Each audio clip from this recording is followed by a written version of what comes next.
Hi, I'm Tracy, and I'm very excited to be presenting today. I'm going to share my screen with you, and then we'll get started. I'm an OT currently working at the Children's Therapy Centre in Johannesburg. I'm fortunate enough to be able to present on a topic that I'm very passionate about: sensory challenges and relationship to eating. When it comes to eating, sensory can be just that, a huge challenge, not only to the child, to the parents, to the caregiver, to anybody involved in the feeding process. Sensory is such a huge component when it comes to feeding, and I'm hoping that today will help you understand why your child might be struggling as much as they are. So these are a few of the sensory red flags that we observe. Is your child able to express hunger? Do they know when they are full? Can your child tolerate different textures and temperatures? Can they tolerate different smells? Do they show a preference for flavors? Crunchy, salty, sour, sweet? Do they stuff food? So this means, do they overstuff their mouths? What is their attention and awareness like at mealtime? What is their ability like to accept structure at mealtime? Are they able to pace themselves? Or do they eat too quickly? Or does mealtime just take so long? Do they need distractions at mealtime? So do they need to be playing with toys? Are you having to sing and entertain them? Do they need the TV on in the background? Does mealtime fluctuate from meal to meal and from day to day?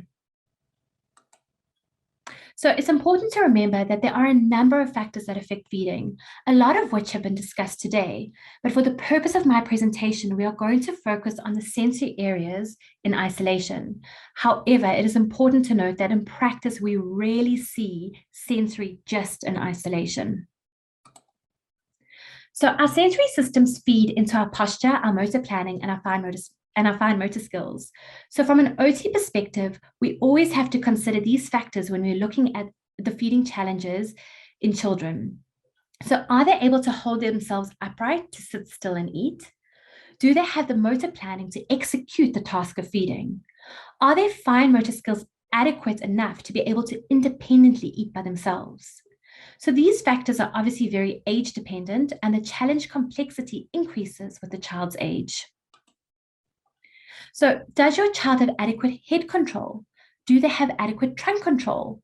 So what does this mean? So we really need good postural stability to be able to hold ourselves up so that our body can focus on tasks that require eye-hand coordination, like eating. So when children are younger, finger feeding is age appropriate, but as they get older, they have to learn to coordinate using a knife and fork together. Can your child's feet touch the ground? This is so important to provide proper stability, to allow them to sit at the table for the entire duration. We're expecting them to be there for the meal. So this is particularly important when children start to sit at the big table with us. Okay, so let's get into all things sensory and what we need to think about when it comes to our child and why they might be picky eaters. So I really love this picture because I think it sums up so accurately how so many of our children are feeling. So we're not going to go into too much theory today, as I really want to focus a lot more on the functional implications, what we see when it comes to feeding. But it is important to think about all our senses, because we need to work out where our children are struggling and why they're struggling and where that breakdown is happening. So we all know about our 5 senses: our vision, our touch, our taste, our smell, and our hearing. But we also need to think about our 3 hidden senses: our vestibular system, our proprioception, as well as our interoception. So what is sensory integration? Sensory integration is the process by which we receive information through all of our senses. So these 8 senses we've just discussed. Once we've received this information, we need to organize this information so we can filter out what we don't need so we can use what we do need. So this helps us to participate in everyday activities, including feeding. So a simple example is a baby smelling their food as they bring it to their mouths. So sensory integration starts in the womb and it continues throughout life, and it should happen in a natural sequence, but it can be altered or influenced at any point. So I think it's very important here to remember about our own sensory experiences and remember that these sensory experiences have shaped us into the eaters that we are today. So it is therefore vital that from the time a child starts to eat, whether breast or bottle, as they transition onto solids or as they start to challenge the variety of food that they eat, that the sensory experience is a positive one for them. So each child or each person has their own individual sensory system, and how we assess each child helps us to understand their unique sensory profile and how we can help them. But to simplify things for today's presentation, we're going to talk about two profiles, the hypersensitive child and the hyposensitive child. So the hypersensitive child is often the easiest to spot because they are overreactive children. So we often observe gagging or pushing back or splaying of their hands that looks something like this. And sometimes they even refuse to open their mouths. Whilst the hyposensitive child is a little bit more difficult to observe. These are our underreactive children. They often overstuff or pocket the food in their mouths. So some parents might even say that they find food in their little cheeks hours later. They will often drool, and they're unaware of any food residue that might be left on their mouths, and they may be unable to safely detect hot versus cold. So we're going to go through each of the individual sensory systems briefly together so we can understand how they influence feeding. With each sensory system, we're going to talk about a few of the factors that we see functionally. Please note that this is not an extensive list, but more to give us a better understanding of what we might be observing. We're going to start with the proprioceptive system, and this can be basically described as our sense that helps us with the position and movement of our body. So this is feedback from our muscles, our tendons, and our joints. In terms of feeding, what we observe with the system is children have difficulty grading or adjusting the amount of jaw opening. So they might open too much, they might open too little. They might struggle to chew or to know how much force to chew their food with. Do they hold their utensils or food with too much force or too little force? They might be a little bit clumsier and often spill or drop things as they struggle to grade their movements, and they may overstuff their mouths. So for me, the tactile system is clinically the biggest sensory challenge we see in practice, and I think it's important to understand where that breakdown happens. So to really simplify it from a theoretical perspective, the tactile system has a protective role and it has a discriminative role. So very often our children get stuck in this protective or defensive role, and they are very slow to discriminate. So discrimination happens through exploration and play. So through play, we learn about what is rough, what is smooth, what is lumpy, what is hot, and what is cold. So therefore, it is critical from the time that we start to introduce solids to our children that they get to explore with food and learn about the individual sensory properties of each food. And this is why messy play is so important for our children. So if we stop and think about this, once food is inside our mouth, it relies purely on our tactile system to tell us what it is and where it is. So if a child has not explored as much as we would like with their hands and making that link between what my eyes are seeing and how it feels and sending that message to my brain, it becomes very difficult and very overwhelming once that food is in my mouth if I don't have that memory bank to tell me what it is. So this can often be very threatening for them. So what we often then see is that children will use their eyes to make decisions for them about what is safe and what is not safe. And this is why children will often refuse or reject food just by looking at it. The hypersensitive child is a child who is more sensitive to tactile input. They dislike engaging in messy play, including playing with their food. And there's often a temperature preference. So we can often see this from as early as when we introduce the bottle. They frequently avoid mixed foods and they need their food to be separate from each other. They have limited food textures, which result in limited food variety. And they have difficulty with food transitioning. So from your stage 1 to your stage 2 to your more table foods. And we also see that they have a tactile sensitivity to other activities that happen around the mouth. So for example, blowing their nose, wiping their mouth, brushing their teeth. The hyposensitive child is a child who struggles to register input. And so they need a lot more feedback to actually register what's happening inside the mouth. So they often seek messy play and they seek strong flavors. So they seek flavors that are cold or spicy because these flavors give their mouths a lot more feedback. They may swallow very large pieces of food because they don't register the size of the food. And they may not be aware of foods that is left in their face, that is left on their faces or in their mouths. The vestibular system is found in our ear and is responsible for providing information about our head position, our motion, and our spatial orientation. So from a feeding perspective, we again understand that we have the overresponder and the underresponder. A hypersensitive child are children that are more fearful to move in space. So from a feeding perspective, we see that they have difficulty moving their heads backwards in space. So drinking out of a cup, for example, might be challenging for them. They also focus so much of their attention on how they are moving or not moving. So postural stability here is key. These children need to feel secure in space. The hyposensitive child is a child that needs movement and often seeks this movement from the environment. So we often see that these children are constantly moving. They can't sit still, they're rocking, they're moving their heads, they're moving any part of their little bodies. They also might have a loose or a floppy body and they struggle to hold themselves upright in space. They're very slouched. And they may prefer to lie down versus sitting upright because this is more difficult for them. This is easier for them. When it comes to the visual system, we often see that just the sight of food alone elicits an aversive response. So this can vary from child to child. So some children can't tolerate their food touching on their plate. Some children can't tolerate the food on their plate. Some children can't tolerate it being on the table. Some children can't tolerate it being in the same room as them. And some children don't even want to know that it's in their house. So the level definitely varies from child to child. So we need to meet the child where they are at.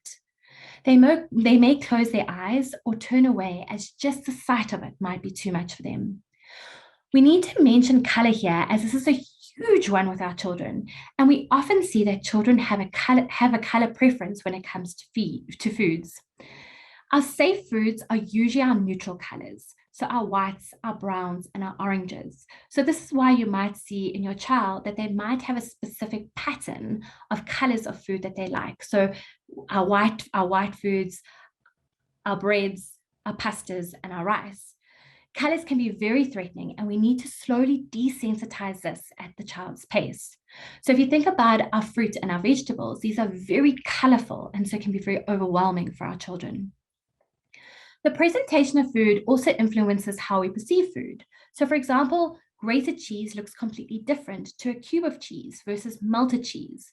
So even though to us cheese might be cheese, if it is presented differently, this may be perceived as an entirely different food.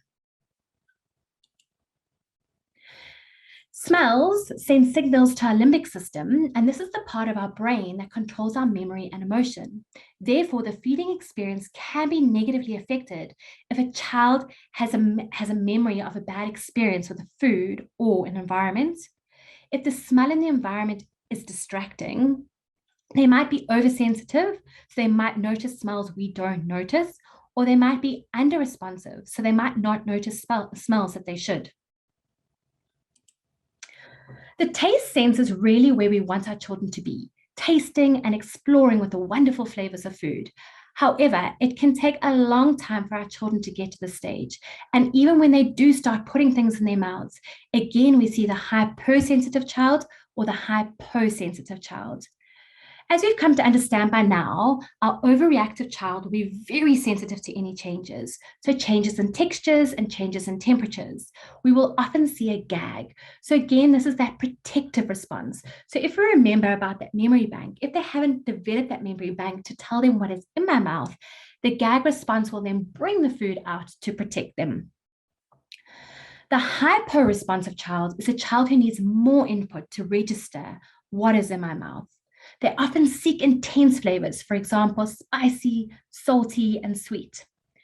They also seek intense temperatures. So these children love frozen, chewing on ice lollies, frozen blueberries.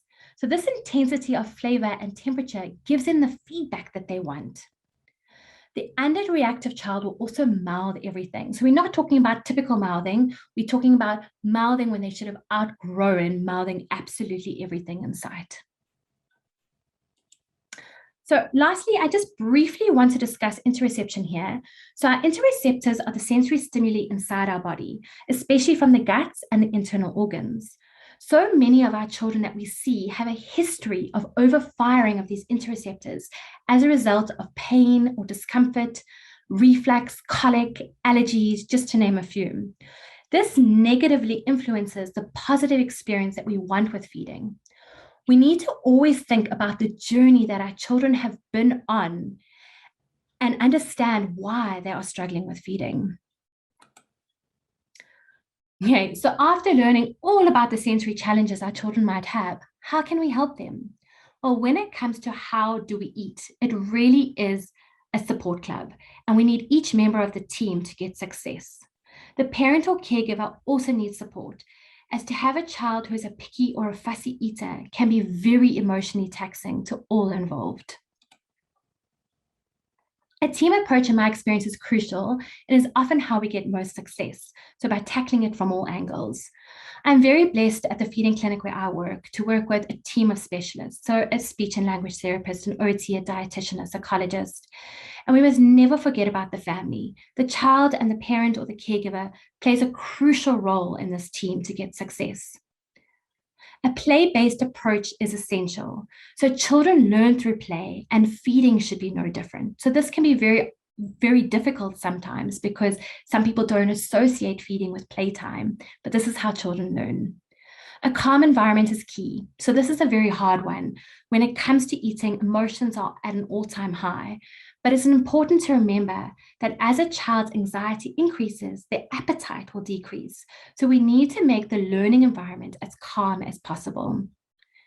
Therapeutically, we use a child-initiated and therapist-directed approach. So what does this mean? As therapists, we set the scene just at the right level for the child, but the child leads the process, and this is the key to desensitization. Kate Toomey, who was the founder of the SOS feeding program, has really transformed how we look at feeding. She says that there are actually 32 steps to eating. And with each food that we introduce to a child, we need to slowly move up these 32 steps at each child's pace. So eating is actually only step number 32.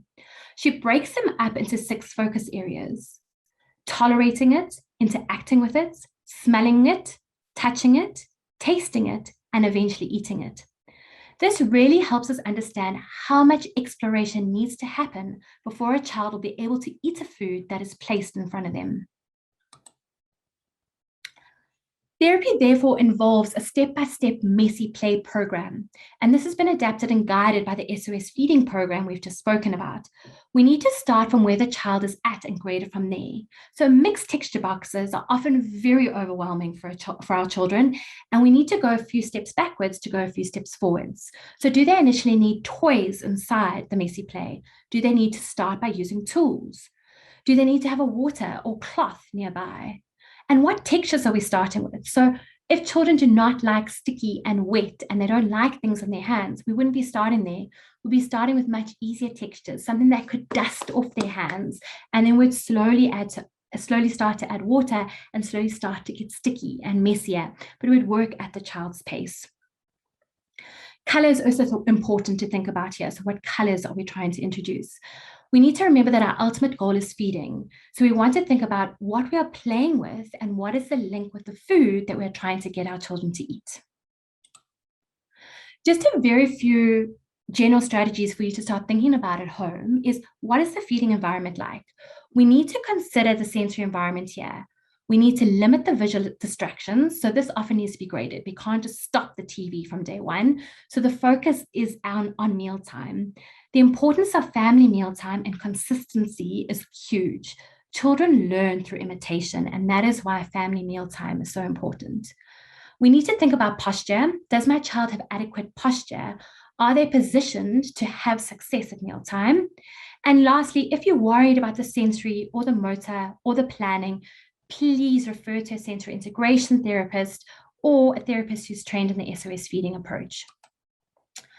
We've discussed this in more detail a few slides back, but I think it's important just to mention it again. We need to use a specifically tailored program to decrease tactile sensitivity, and our tactile choices need to be graded in conjunction with feeding. So I'd like to end off with a quote from Jean Ayres. She's the founder of sensory integration, and she says this: as you become more sensitive to sensory integrative functions in your child, you may be able to help them lead a happier, more successful life. These are just the references we used today.